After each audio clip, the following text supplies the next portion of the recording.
आपको धन्यवाद दूंगा और आपके पूरे हमराही को धन्यवाद दूंगा। खास तौर पर बहनों को धन्यवाद दूंगा। नौकरी तो मिली, लेकिन मिली बाबा जी की सेवा करने की नौकरी मिल गई। इससे बढ़िया कोई आपका नौकरी नहीं हो सकता। उपस्थित हमारे समाज की तमाम बहनें बैठी हैं। मैं एक बार सभी को बहुत आदर सम्मान करते हुए एक बार प्रेम से बोलो, बुढ़िया माई की, सदगुरुदेव भगवान की, वीर बली बजरंग बली की। बहुत बहुत धन्यवाद। बहनों, बड़ा सुख की अनुभूति होती रही है। और उमा शंकर जी कह रहे थे कि महाराजा सुहेलदेव भारतीय संस्कृति को बचाने के लिए, हिंदू सनातन धर्म की मर्यादा को बचाने के लिए अपने प्राण को न्यौछावर देती है। आप उनके वंशज हो, उनके कुल खानदान के हो। और जरा ध्यान से मेरी बातों को सुनना। उमा शंकर जी, आम के वृक्ष से आम का तो फल लग जाएगा, आम के वृक्ष से आम का फल मिलेगा, अमरूद के वृक्ष से अमरूद का फल मिल जाएगा, लेकिन बट वृक्ष से, बट वृक्ष एक ऐसा वृक्ष है जिसके नीचे जैसा चाहेंगे वैसा फल मिल जाएगा। आज आपके बीच हमारे गुरुदेव भगवान बैठे हैं, तो बहन बट वृक्ष के रूप में बैठे हैं। आप जैसे चाहोगी, जैसी मान्यता मांगोगी वैसा मिल जाएगा। बस मांगने की पात्रता बना दो, अपने अंदर लेने का हुनर रख दो, फिर तो गुरुदेव भगवान। एक से प्रेम से बोलो, भगवान गुरुदेव की। आपको सौभाग्य प्राप्त हुआ है। बेटियां, ये हमारी बेटी है, कहीं जाएंगी, किसी के घर जाएंगी, लेकिन जब बताएंगे कि हम तो बाबा के गांव के रहने वाले हैं, तो एक बार सीना चौड़ा होगा। जैसा अंशिका बनकर रही थी, मैं गीत गाती हूँ, दूर सुदूर अंचलों में जाती हूँ, और जब गाजीपुर का नाम आता है तो हथियाराम बाबा का नाम आता है, तो मैं धन्य हो जाती हूँ।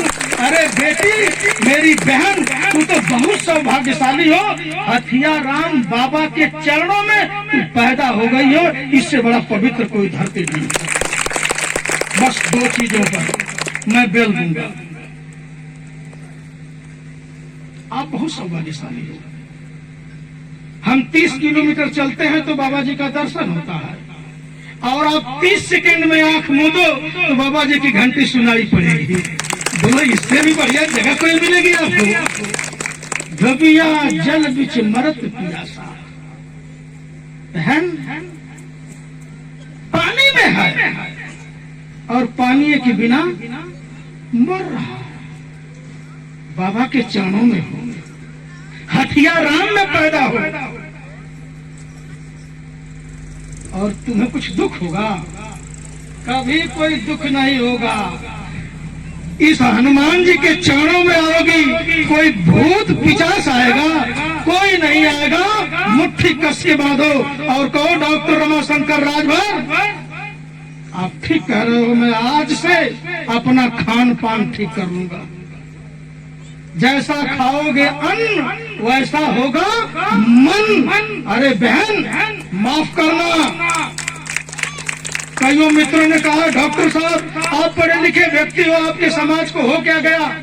माफ करिएगा, तमाम समाज के भाई बैठे हैं, 30 सेकंड में बात कर लेता हूं अपने समाज के लोगों से। मैं कहता हूं, मेरा समाज non political, non educated but martial कौन?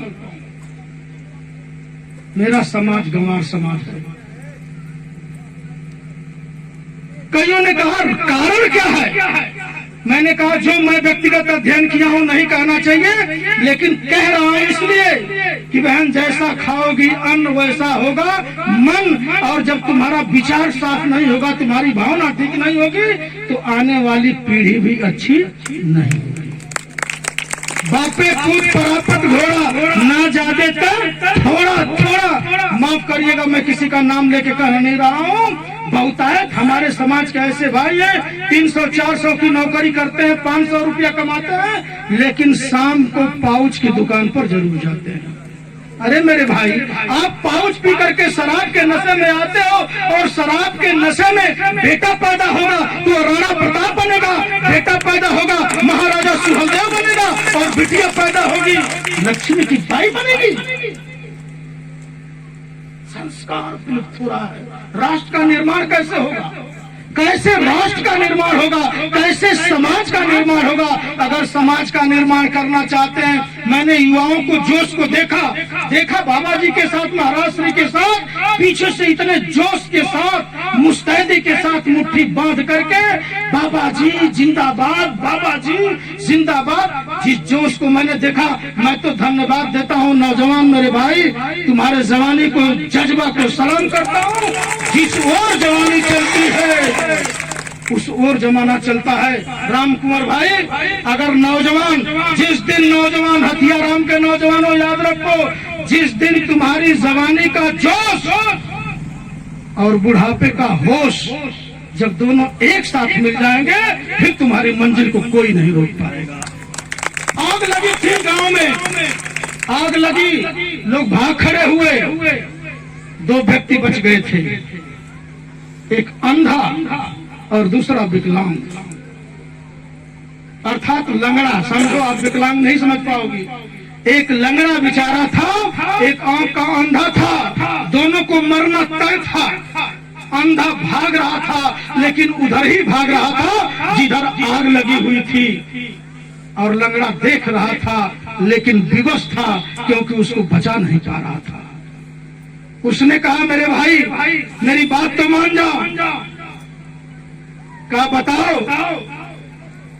लंगड़ा ने कहा कि मेरे भाई, आप मेरे कंधे पर मुझे बैठा दो,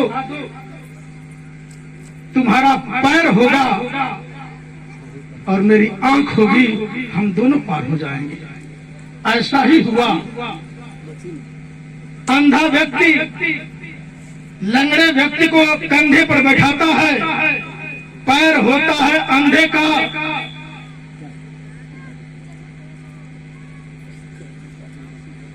और आंख होती है लंगड़े का, दोनों पार हो जाते हैं। दोनों पार हो गए कि नहीं? आज आवश्यकता है युवाओं के जोश का और वृद्धों के होश का, और दोनों का तारतम्य बनेगा तो स्वर्ग बनेगी। बहन, स्वर्ग सुनो बेटियां, स्वर्ग जिस घर में पति पत्नी का अच्छा संबंध होगा, बाप बेटे का अच्छा संबंध होगा, भाई भाई का अच्छा संबंध होगा, ननद जेठानी का अच्छा संबंध होगा, पूरे कुटुंब परिवार का अच्छा संबंध होगा, वही घर स्वर्ग होगा। और जिस घर में सुबह से शाम तक महाभारत छिड़ी होगी, वही घर नरक होगा। क्या चाहती हो? स्वर्ग बनाना चाहती हो कि नरक बनाना चाहती हो? स्वर्ग ना, तो स्वर्ग बनाना चाहती है तो फिर बाबा जी के चरणों में आना पड़ेगा ना। आईगो लोग ना, सही सही बतावा, बाबू जी हुआ और हनुमानो जी गदा लेके खड़ा हुआ, हम बीच में तैयारी करते हैं। अगर झूठ बोलबो लोग तो काम गड़बड़ा जाएगी। एकदम पक्का पक्का बात। बाबा जी के यहाँ चरण में जेबो लोग ना। अच्छा ही बताओ, खान पान शाकाहारी हो जाए सबका ना? सही सही बताओ।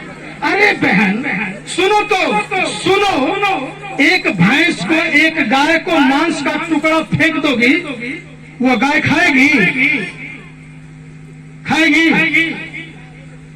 अब तो हम लोग, हे भगवान, वो भैंसियों गाय से खराब हो गए बाकी। बोलो हाथ उठाओ ईमानदारी से कि अब तक जो मैं भक्षण किया, लेकिन आज के बाद नहीं करेंगे। कितने लोग जो संकल्प लेके हम नहीं करेंगे, अब वही आधा स्वर्ग नरक में बाबा, आधा। है भगवान, देखो मेरी बात सुनो, इसी से ये मूल कारण है, खान पान हमारा बिगड़ गया। अरे बेटियां, जिस घर में जाओगी कहोगी मैं नहीं छूटी। अरे मैं तो हथियाराम बाबा के माटी का आया हूँ, हथियाराम का शिष्य हूँ। वो बेचारा तुम्हारा चरण पकड़ लेगा। बेटी, आज कल तक मैं भी खाता था, लेकिन तुम आज मेरे घर में आ गई, मेरा ये खाना पीना बंद हो जाएगा। बोलो बंद हो जाएगा कि नहीं?